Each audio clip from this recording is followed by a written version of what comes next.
If bright is part of glad, then this morning we should all be very glad. The lights on the light bar are extremely bright up here, but maybe it reflects more than the glow off of my head. Maybe it reflects the joy and the gladness I have about being in God's house, because that's what the message is that comes to us from the psalmist for the 122nd Psalm. And as I read it, I got a sense that the psalmist was filled with gladness. So this morning's message is called Genuinely Glad. When we have peace in our lives, peace in our hearts, peace within us, we are truly blessed. And that said, where do the blessings come from? As you ponder that question, let me tell you where they might come from. Bless You Too is a robotic priest. He offers blessings when activated by tapping the touchscreen on its chest. What you're tapping is the language that you would like your blessing in. You can choose German, English, French, Spanish, or Polish. When the blessings are offered, then this robotic assistant will raise his arms and pronounce a blessing. That's a stretch, but it's happening. They're in the nursing homes in Europe. There are assistants that go through and make a difference in the lives of others. Today, most of us incorporate AI, artificial intelligence, in the lives we live, and we probably don't even think about it. So I promised you a little fun today. So, excuse me just a second.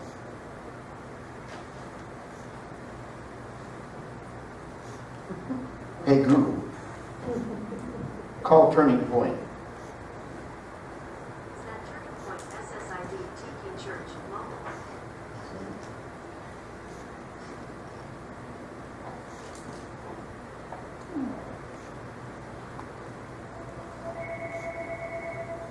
You don't have to answer that. You know who's calling. Artificial intelligence. This phone has more intelligence than anything that I have in my home, including me. It's smarter than I am. It does more things than I do. And it's an example of how we use artificial intelligence the entire time that we are awake, sometimes even asleep. So another way that many families around the country are using artificial intelligence is to do the work around their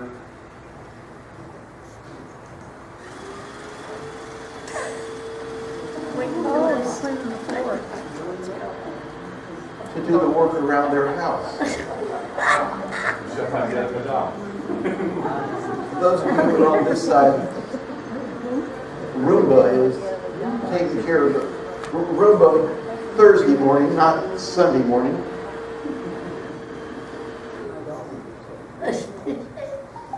Go back. Told you to go home.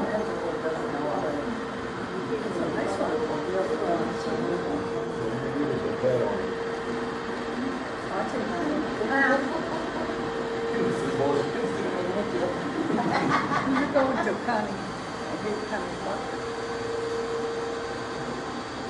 Aren't we all fascinated? I'm not one. Well, while Roomba takes his time going back to his house, we'll continue on with our service. You got to tell him to go home. But Roomba will find his way back to the docking station and we'll continue.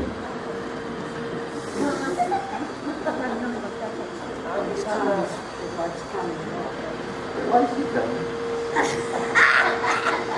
Does it only go home when it's done?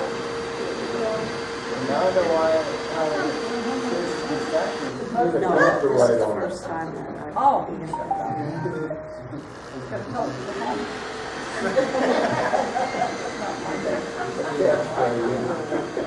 There you go. Go home, Roomba. now we'll just let him rest. Okay, shut up.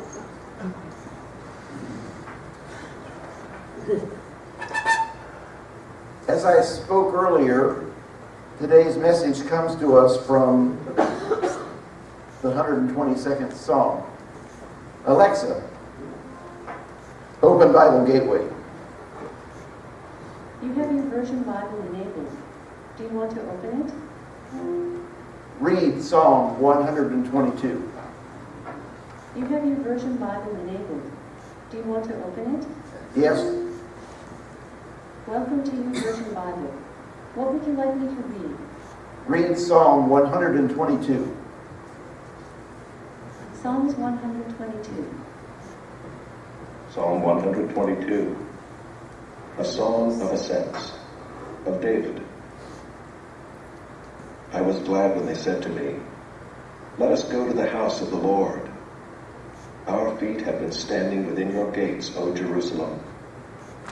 Jerusalem, built as a city that is bound firmly together, to which the tribes go up, the tribes of the Lord, as was decreed for Israel, to give thanks to the name of the Lord. There thrones for judgment were set, the thrones of the house of David. Pray for the peace of Jerusalem. May they be secure who love you. Peace be within your walls, and security within your towers. For my brothers and companions' sake, I will say, peace be within you. For the sake of the house of the Lord our God, I will seek your good. Alexa, stop. You see, in recent history, robots have captured the imagination of all of us mortals. Slowly, mechanical servants have become part of our mundane lives.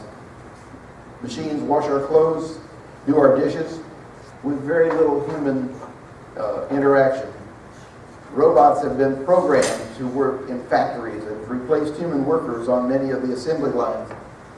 In 1950s, humanoid robots usually looked like 10 men with a colander or a funnel over their head. Star Wars franchise brought to the screen the most lovable of all robots, R2-D2, C-3PO.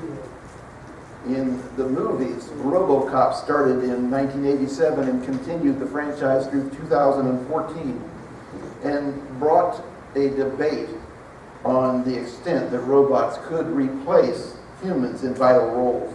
And here, 30 years later, we find robot police monitoring the streets in Dubai. Millions of non-humanoid robots are vacuuming carpets. Thank you, Roomba. But the one that is of great concern and great debate is the robot priest in Germany. And they are blessing worshipers in 5 languages. But if there's one occupation that really needs the personal touch, I believe it is those in the priesthood. You can't simply remove the pastor from the situation and turn it over to a robot. But my thought is that the robe would be hard to fit and the stole would keep falling off of the metal or plastic shoulders of the robot itself.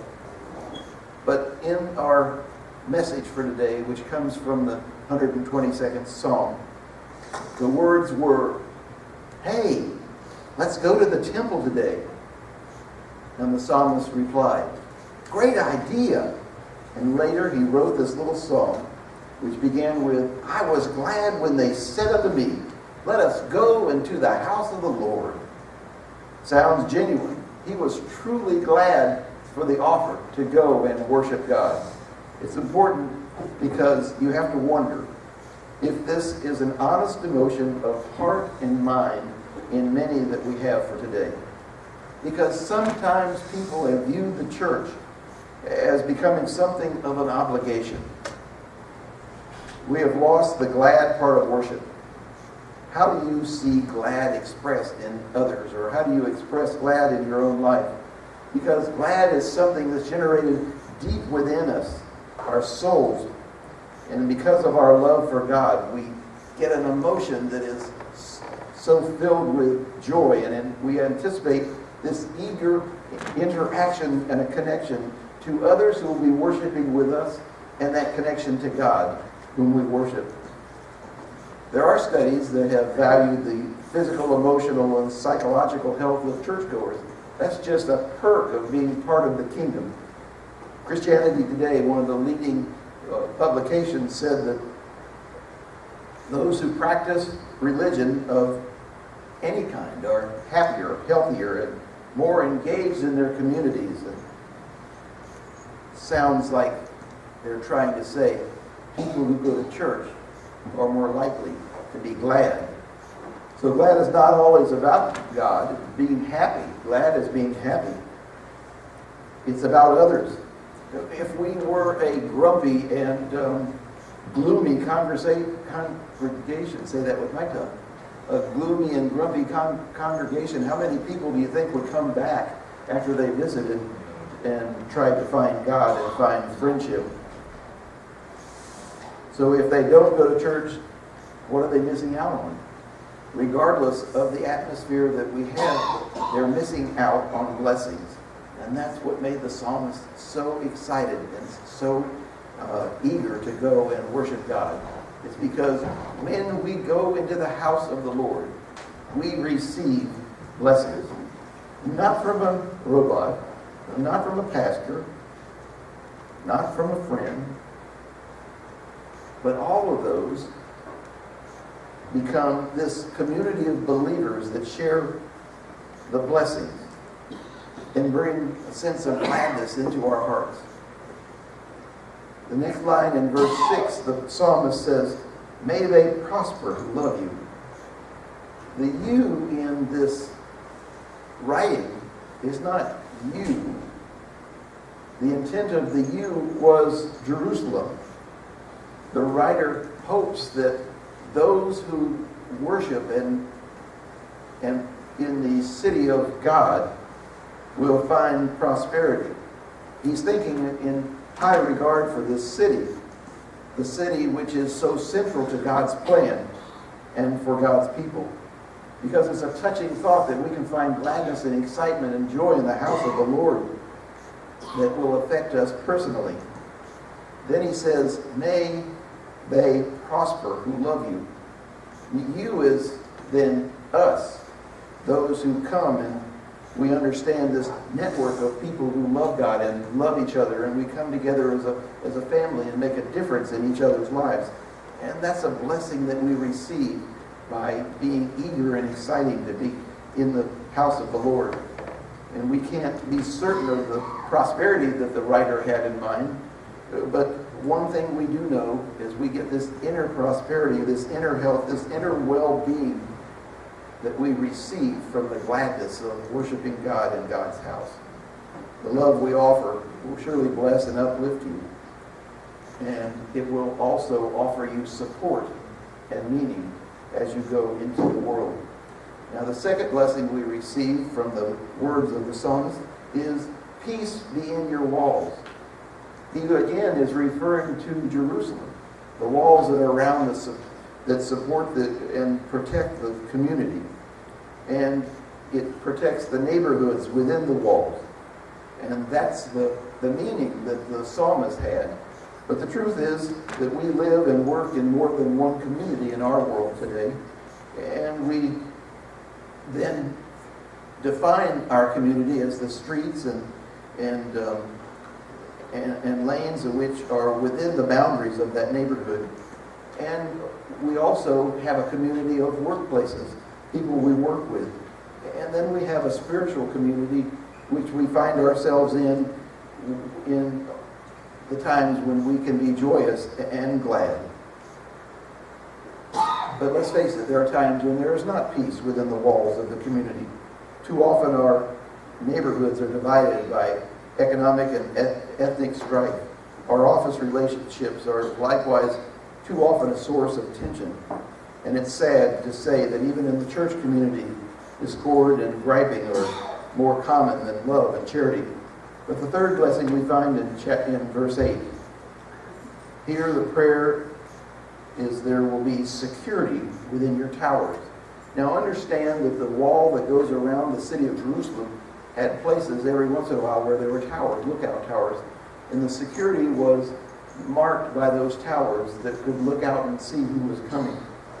So when the psalmist says, may security be within your towers, he's expressing the hope that the travelers that come into the city and the people that are in there will be safe because of the protection of the towers. Because without peace, there is no safety. And without safety and peace, there is no gladness. Now, the final blessing that the psalmist tells us is, may peace be with you. In our psalm, the peace goes from community to the towers and now to the individual's heart. And the psalmist makes the assumption that all too often peace is not within us. Something else is within us. We find ourselves angry sometimes, bitter sometimes, a sense of ingratitude. Are these things within us? And if so, is there room for peace? Here's the final truth of the psalmist. The church exists in part so that the people of the church can bless each other to bring about a world of peace. Peace is huge. Without it, we do not feel safe. But with it, all other blessings come true. That's why the psalmist was genuinely glad. And so he wrote, I was glad when they said unto me, let us go into the house of the Lord. Let us say that same thing too as we live out our lives, live out our weeks, live out this season of Advent. I was glad when they said, let us go into the house of the Lord. And all the children say, Amen.